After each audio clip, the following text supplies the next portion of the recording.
Good day or good evening, welcome back folks. Today we're going to be talking about Idle Heroes news, so let's get right in it.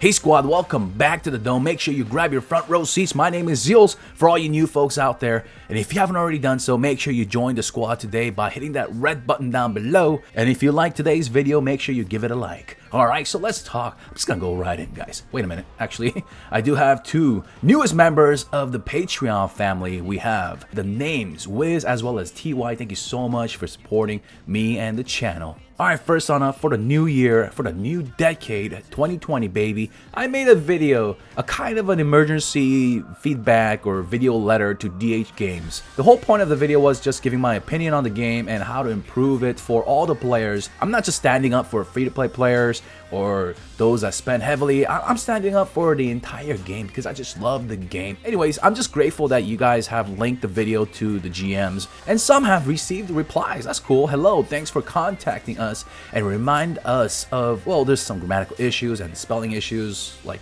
my YouTube name, but anyways, they at least answered back, and it says that they will definitely check it out, future tense, and they said that they're gonna share it with the dev team and share some of the ideas and take the ideas into consideration. Best regards, Chloe. I mean, on paper it sounds great, right? The optimistic me, I'm thinking, wow man, okay, they may actually look at this. But then the realistic me, we have no guarantees. We don't know what's going on in the meetings. I would love to be invited to a video call or something once a week, but yeah, that would be awesome. But anyways, we have no idea what they're going to do, so don't get your hopes up. The whole point of the message was hopefully they wake up in 2020 and fix their awesome game. Okay, so the World Arena, I have to give a solid feedback. It's just mostly how much you're going to spend in this game and build, of course, decent heroes and lineups and stones and all that matters, but I'm just saying it's a measurement of spending power with the little sprinkle of course, setting it up correctly and all of that stuff. All I wanted to see were some boom bloodbath. Who was truly the best spender with the best lineup, right? So I just wanted to see it. A lot of people wanted to see F, H, G, Z. I'm just gonna call them Figs,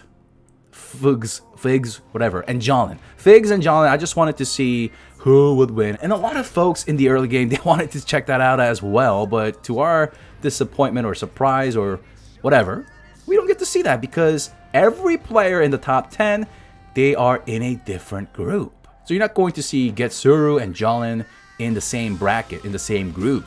As for me, this is only Android side, and I know a lot of these folks in the top 10. There is the $680 frame owner, who is Mike Superhill, as well as Bitcoin. And we know Jolin because he lets me use his account to test heroes when they are newly released. And we have Figs as well. And of course, there are a bunch of other people that I know that are in the Patreon squad. But anyways, the thing is that they're all split up. The big boys, they're split up. Yeah.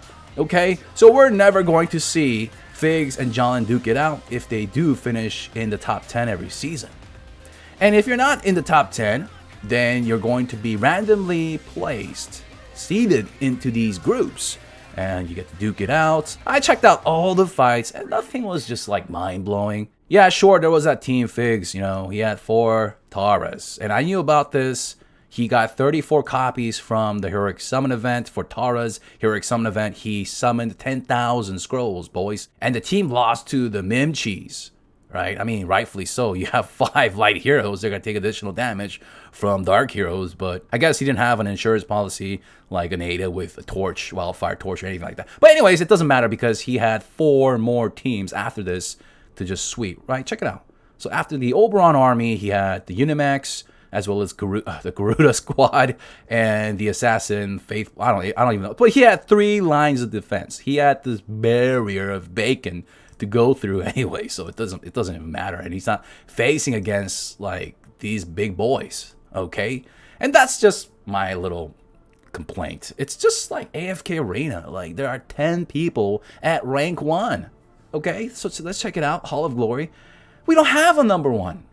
They're number 1 of their bracket, but technically it's a 10-way tie. So we have 10 people in the 10th place if this was the Olympics, and we have 10 more people at the 20th place. Okay, there's 10 second place, right? 10 folks, because there's 10 groups. There are 10 second placers. And of course, if you exclude the second and the first, we have 20 people in the top 4. Congratulations.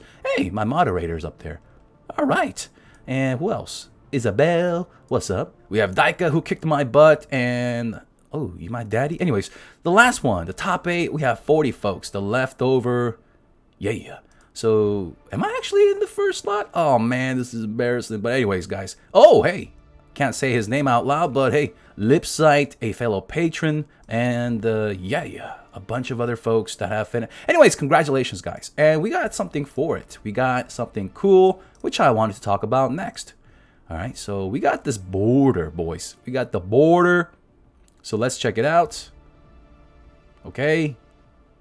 All right, that's done. So here we go, avatar frames. We got the Maverick one. Okay, so you guys let me know down below. Which one looks more badass? Okay, this one or this one? This thing looks freaking thick with the double C. We got rubies up in there. That looks sick. And then what is this? Is it a downgrade? I mean, the stats. It's all about the stats, right? Look at that, 13% HP. And I'll show you guys what Jalen got for being number 1. And of course, here we go. Let me show you the rewards obtained from the IDA World Arena when ranking 3rd to 8th. Second place and first place, they get a different border. Gives you the stat boosts in Arena, Guild War, Friend Challenges, and Celestial Island Friend Assist. Okay. So it's just there for PvP. Alright. And I just wanted to do something today, but guess what? Guess what? If you have heroes, I don't know why I put these up in there, but I put some 6 stars as well, so I can't really craft anything right now or upgrade things. I can't use my fodder. Everything is stuck. So if I go in here, right? I can't access it. I can't. Even in the Hall of Glory, go in here, you can't do anything. You can't do anything. But hey, it's just 9 hours of waiting. But hey, I just wanted to. It's a small, hey, okay, first world problems, use. Who flipping care? Okay, all right, you're right. All right, I'll just wait 9 hours. But I just wanted to make some content. But yeah, just sniff your turkey. I mean, what do you guys think? Should there just be that one true winner? Like just bloodbath. So I get it, guys. More rewards are given, and next time if you hit Maverick and you can place top 8 in your group, then you have a chance at this frame, right? But here's the thing, right? Okay, so give out the rewards, but another day, the next day, free for all, the top 10, they just battle it out, right? They just battle it out, and then losers bracket as well, right? How about that? And just see who truly is rank 1. That'll be sick. And personally, that's what I wanted. That's just my take on it. I just wanted to see bloodbath, even drama, them getting angry, and I'm sure they're trying to, like DH Games, they want to protect their high spenders so that they don't quit over this. There was an upset on the iOS servers. I'm not gonna mention any names, but yeah, someone got destroyed. But anyway, there are clips of that floating around everywhere. But yeah, the biggest spender on iOS got dominated. But hey, I wanted to see more of that stuff, I wanted to see these guys like hire a coach or something, a manager. I'm just kidding, guys. But I just wanted to see them like, tweak their teams and have more competition and see who truly is the big dog. Anyways, with that being said, for those folks that have finished in the top 8, so 80 folks every season, their frames are better. They're better than the one you purchased. If you did purchase that 680, where is he at? If you did purchase the $680 border or frame from Black Friday, which was what, a month and a week ago or something like that, I can't count, but already, I mean, if you placed top 640 and you don't have the Black Friday frame, then you're looking great because you just got a free frame. I mean, Overseer as well. And the stats are pretty competitive just even at Overseer and Maverick. But now, if you place in the top 80 or top 8 of your group, you get a border that just, in my opinion, just blows out the Black Friday border. Because in the World Arena, it's fight till death. HP does matter. There are some cheese teams as well. And I just feel that we're still in this passive damage meta. I mean, sure, there's Garuda, but heroes like Tara as well as Horus and a bunch of other heroes, they still do passive damage thanks to Amira being in almost every team as well. So having more HP and 3% attack instead of 5%, I'll take that. I'll take the 3% attack and more HP because it's still passive damage meta. I mean, what? You don't want to piss off your customers like a border that lasted you a month?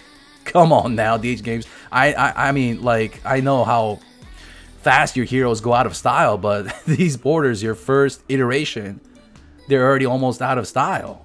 So at least change it up to it working in PvE, all right? That way we have some use, at least that 5% crit for those folks that have spent, you know, $680 Renos on this, and they're not a Megalodon. It actually hurt them a little bit. Then you know what? Change it up a little bit, DH Games. Okay, so we're on Jolin's account, and as you guys are seeing, the black gold, the Black Friday frame, attack, HP crit, and it only works in Arena, Guild War, Friend Challenge, and Celestial Island Friend Assist. Yeah, just buff it up a little bit. And the number 1 frame, look at that, guys, 15%. 15% HP versus 5% HP, 10% HP, and you lose 1% attack and 5% crit. I would take this over this one just for the stats. What do you guys think? Let me know down below. Anyways, do you think that they should buff this? Like I said, folks, I don't just represent just free to play. I think those that are in like the mid game, they're not in the end game yet, but they still went for the Black Friday frame. Yeah, they're gonna see some use out of it, of course. But for those that are in the end game and purchase the Black Friday borders, I don't know, they're probably second guessing their purchase. And you don't want to do that to your customers. That's just what I'm saying. So we got the shelter mission. And let me tell you guys, I'm actually quite surprised. And why do I sound like a little rat, a little mouse? I don't know. But anyways, we have Asmodel, we have Gustin. Whoa, hello, Gustin. He's awesome in PvE and PvP. And we'll talk more about that on Friday. We have Oberon, we have Valentino, Cruz. Hello, Cruz. And Dark Arthur, though. Man, they're just like throwing Dark Arthur those. We got that going. And for the Wishing Fountain event, we got an Abyss Warrior with the shield. I mean, who else? Who else can that be? Let me see here. Margaret? Let's take a look. No shield. I don't think so. I don't. Yeah, there's just swords, right? They're just swords. That's not a shield. That's a fist wrap, whatever. And here we go. I think that's a shield. So we're getting Berea up in there for the Wishing Fountain event. Okay, cool. He's not a bad hero.